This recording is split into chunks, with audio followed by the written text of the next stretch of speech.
Yo! What's going on, party people? It's the Wordman, Gary Lime. Check it. This right here is the Wordman $20 film school. Real simple process, real simple thing. What I do is... This is nice. Forget who this is.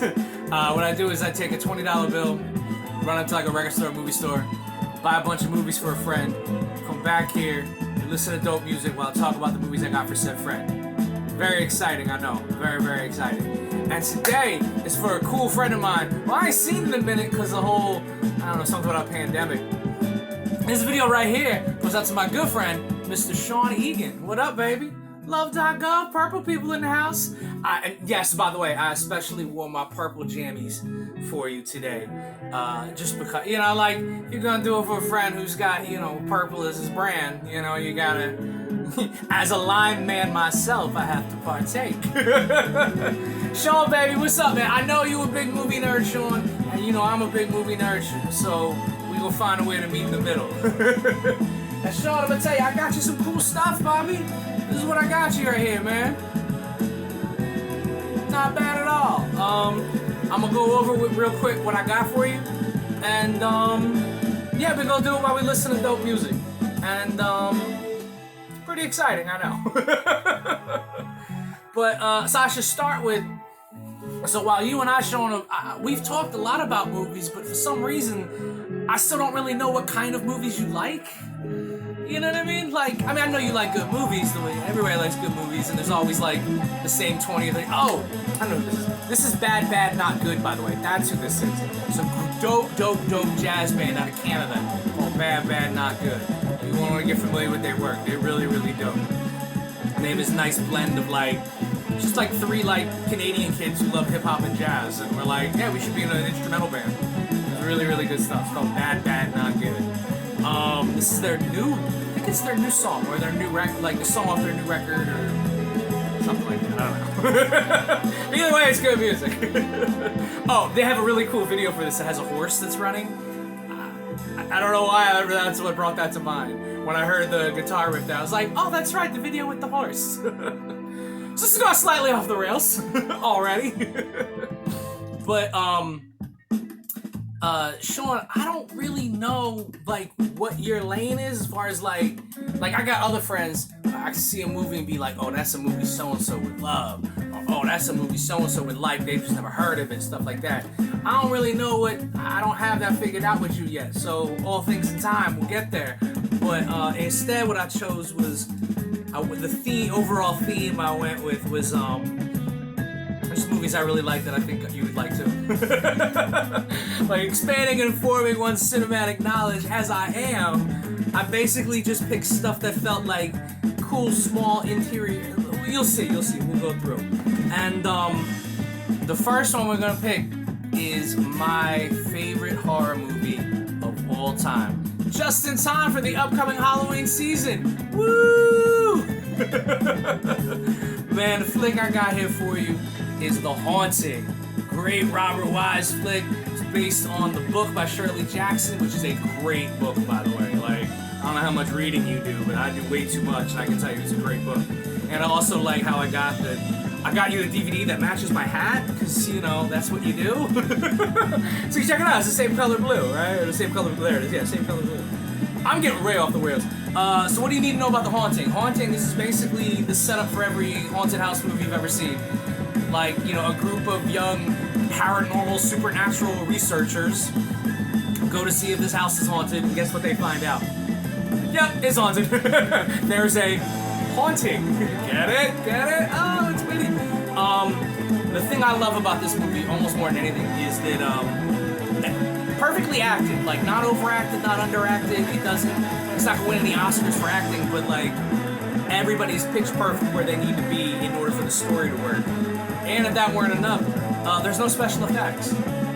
Like, how you make a ghost story, how you make a haunted house movie with no special effects. It's really, really genius stuff. It's all subtlety. It's all just, but wait, what if? Like, that type of stuff. I absolutely love it. Julie Harris is phenomenal in this.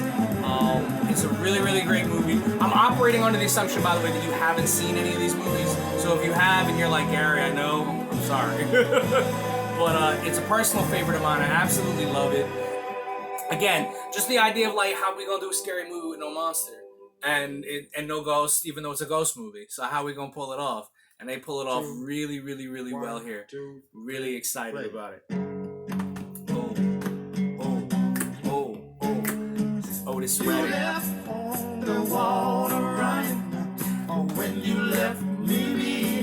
I was having this discussion with my vocal coach. I have a singing coach, and we talk a lot about music, as you would expect.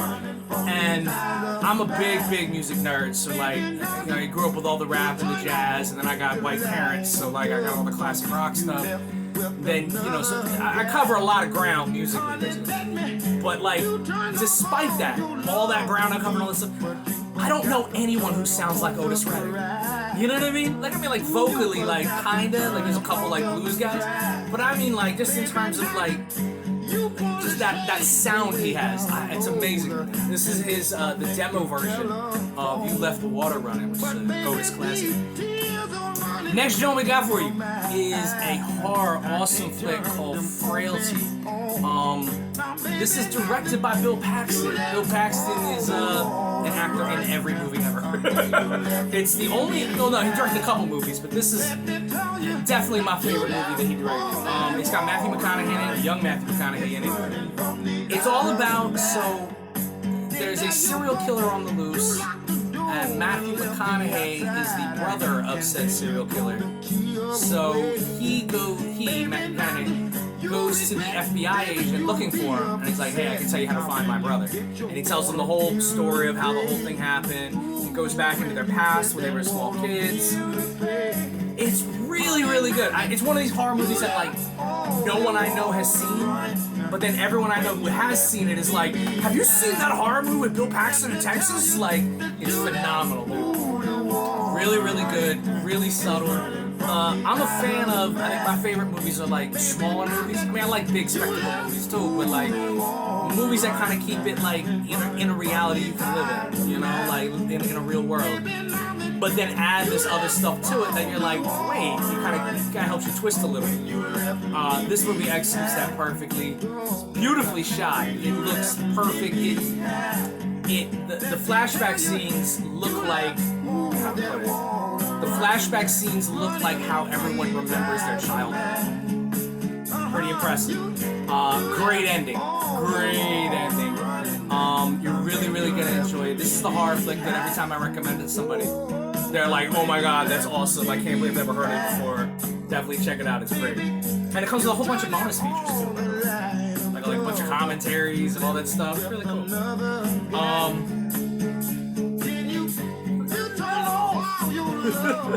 So, this next movie, we already have my favorite horror movie of all time. I think this next one is my favorite comedy of all time. I'm like, every time I think it isn't, I rewatch it and I go, oh yeah, that's funny. It's a movie called The Dinner Game. It's a French film. The whole premise of this movie is really funny.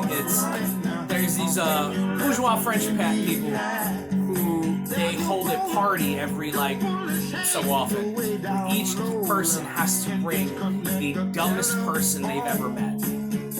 And whoever has the dumbest person wins, or the biggest idiot wins. And one of the guys who goes to this party meets this guy, the main character you see there. And he is, by all accounts, the most idiotic idiot of all idiots. It's so bad. But anyhow, but before they can get to said dinner, where that's what the dinner game is, the main character, the mean guy, has this whole conflict with his wife, and then it turns into this funny little comedy of manners. It is so funny. I'm doing a horrible job of explaining it. It is so funny. It is so hilarious. Oh, I cry laughing every time I see it. I've seen it a dozen times. I think it's the funniest thing ever. I think it's funnier than Young Frankenstein. That's how funny I think it is. It's funnier than Young Frankenstein. I hold to that. They remade this movie, of course, because they're always remaking movies, with Paul Rudd and Steve Carell, and it was that was not funny.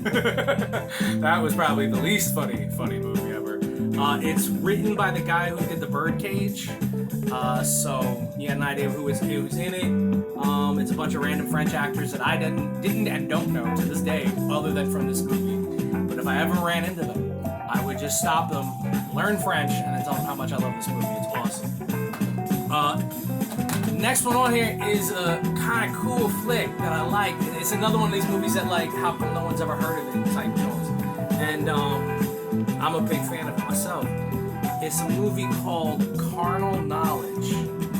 So, kind of explain what happened with the movie. So basically, Mike Nichols was just high on the success of The Graduate, which of course that came out as this big, touchstone film, and everyone knew it at the time too. It didn't take time to develop that reputation. And they're like, all right, we'll let you make whatever movie you want next. Obviously, you've got, you're the winner right now. And he goes and makes this completely unlikable movie. No, it's really ill though, because it's just it's not a style exercise, because it does have plot to it and everything. Where Art Garfunkel from Simon and Garfunkel and Jack Nicholson are friends, and then it kind of deals with them as friends going from high school, college age to grown men in their 40s or 30s, and just how they deal with relationships with women, and how the nature of their relationship changes over time based on other ones. Tuesday Will? That's not her name. Anne Margaret's in it. Young Candice Bergen's in it. It's really, really good. What's weird is, I heard Elaine May say this. Elaine May, fake Googler, she's fucking funny. And Elaine May says the thing that's great about this movie is it is completely void of cliche. You have no idea what's going to happen next in the movie. And I could not agree more. It's absolutely fantastic. There's no movie like it. And it's not like it's like, oh my god, it's so great. It's like I can't think of another movie that does what this one does, such that I can't even describe it well. It's just a look at these relationships that these two guys have over the course of their friendship. And it's just completely fantastic. It's amazing. I definitely recommend it. And you're gonna get to watch it soon. This right here is the demo for Psycho Killer. Yeah. Favorite part. See? Yeah. Run. Alright, we here, myself, I'm a big fan of Michael Mann. I love Michael Mann movies. I think that's so bad. It's a killer bass, man. I can see why he was the big news in the late 70s. I'm a big fan of Michael Mann movies. I think they're great. Even his bad ones are interesting. This is not a bad one. This is one of my favorites. It's Collateral. Real simple premise. Tom Cruise is a hitman. He gets in Jamie Foxx's taxi cab and they ride around Los Angeles doing what you think they're gonna do. Like I said, so as you know, I do the filmmaking stuff, and a really random thing. I don't think I've seen a movie that looks more like LA than this movie. Like when I think of when I was in Los Angeles and the time I spent there, what it looks like there is exactly what it looks like in this movie, which makes it's so baffling to me because I've seen all these movies about LA and none of them look like LA. So when you finally see one that gets it right, and it's amazing. Like the color is absolutely perfect. It's exactly what it looks like. And the story's great. I like Jamie Foxx as an actor. I get in trouble with other movie friends of mine because I really like him as an actor. I think he's more than just an impressionist. I think he's more than a movie star trying to act. I think he really, really has. He's really got some stuff there. And this is a movie I think that proves it because he doesn't do anything big in the movie. He doesn't play Jamie Foxx. It's very nice. It's very subtle. It's a great all-in-one night kind of movie. Those are my favorite. Again, those are some of my favorite kind of flicks where you're just the whole thing takes a course of it's a happen one night kind of movie. Absolutely great. Tom Cruise is better than I advertised in the movie. And Tom Cruise is usually pretty good, and it's got fine Jada Pinkett in it, which is always a good reason to watch it. It's a great flick. You're going there's another movie too, by the way, where everyone's in this. And you're like, oh, he's in this movie? You're like Mark Ruffalo's in this. Yeah, Mark Ruffalo? Really good. You're gonna like it. Next up, we only got a couple more here for you. Next up is a comedy classic. It's a beautiful movie. One thing I make all my friends suffer through is Billy Wilder movies. Not suffer through because like Billy Wilder movies are great, but they go, oh, it's an old movie. And then they watch it and they're like, oh my god, like it's a great movie. Whatever. It's Billy Wilder. If you know, you know. What we got here for you is Some Like It Hot. Oh damn, that's highly reflective. You can like see the speakers and everything. Damn. Great movie, man. One of the funniest movies ever. One of the smartest movies ever. Billy Wilder's a personal hero of mine. I love him as a director, as a writer. Just like no one does it the way he does, and it's completely awesome. Great explanation. It's completely awesome. No, but there's a run. Billy Wilder has this run in like the 50s and 60s where he makes like 5 or 6 perfect movies. Like think about that. Like go like look up the IMDb page, and you're just like, holy shit, he made that and that and then that and then like it's really really good. And Some Like It Hot's considered by many to be his best. I like The Apartment better, but that's me. This is what he made just before The Apartment. And it's a great flick. Tony Curtis and Jack Lemmon are musicians who accidentally see a gang killing, and their only way out of town is to dress up like women and join an all-girls band. Right? Like the premise alone, you're like, wait, what the fuck? So while they're dressed up as women, of course, one of them falls in love with Marilyn Monroe, who wouldn't, and it's just them trying to get away and stay safe and stay one step ahead of everything. It's funny. It never placates to the audience, which I think would be really easy with a premise like that. And it never, you always believe what's happening as if it's like, it's just great. It's Billy Wilder, man. I can talk about him for days and still not explain it right. So definitely check it out. I hope you dig it. It's awesome. This one also comes with a mountain of bonus features, which are also hyper reflective. And also, I don't know why I do this and put it to the camera like, oh, see, like you're gonna get the fucking box. Like you're gonna see. So, next up here. Now, this was kind of important, and I need you to know that I knew what I was doing. I knew I was putting together this little collection here for the Mr. Purple people, Mr. Love.gov, Mr. Sean Egan. Like I was aware, I knew, it was not lost on me. So that meant that means I need music, movie, and purple. So if you're gonna do movie, music, and purple, there's only one movie that makes that list. And you know what that movie is. I know what that movie is. We know what that movie is. That movie is Purple Rain. I mean, come on, right? Like, is it even a debate? Like, no, it's Purple fucking Rain. Great movie. Like, not good. Great. I can tell you one of the joys, there are many joys of growing up in an all-black neighborhood, which I grew up in a black neighborhood in Delaware. And there's a lot of great positive things I recommend about it. One of them is just the kind of movies you get to see. Like the kind of movies I grew up watching just by default, you know? Like, you know, hanging out at my friend's apartment and like, you know, where they're watching whatever movie his mom's watching. And it's like, oh great, now I've seen... You know, now I've seen The Wiz 6,000 times. You know what I mean? Something like that. Purple Rain's one of those movies for me where it's like, I think I've seen it so many times just visiting friends' places and like going over a friend's house that like, I don't even know the order the movie's in. It's a great flick, man. I mean, it's Prince that is Princess. Is that a word? We'll pretend that's a word. Wordman says so. It's an awesome movie. It's a great movie to put on like for like a movie night with like a bunch of friends hanging out. I recommend it. I'm telling you like you don't know. I'm like, you know who Prince is. Alright, so last one. I do a lot of these little Wordman $20 film school videos because I like DVDs and I got nothing better to do, I guess. I don't know. All the writing I should be doing and yet I'm doing this. So I started this little tradition when I started doing these, however many years ago, where with every collection of movies, I include one movie by John Landis. Now, why I do this, I have no clue whatsoever. I started doing it, and then like a stupid person, I just kept going and going and going. So now, like, all my friends have every John Landis movie because I keep sending them to them. But the John Landis movie I'm sending with you, with your collection, is The Blues Brothers. Why the Blues Brothers? Because it's fucking awesome, that's why. I'm like, you need a reason? It's the Blues Brothers, it's awesome.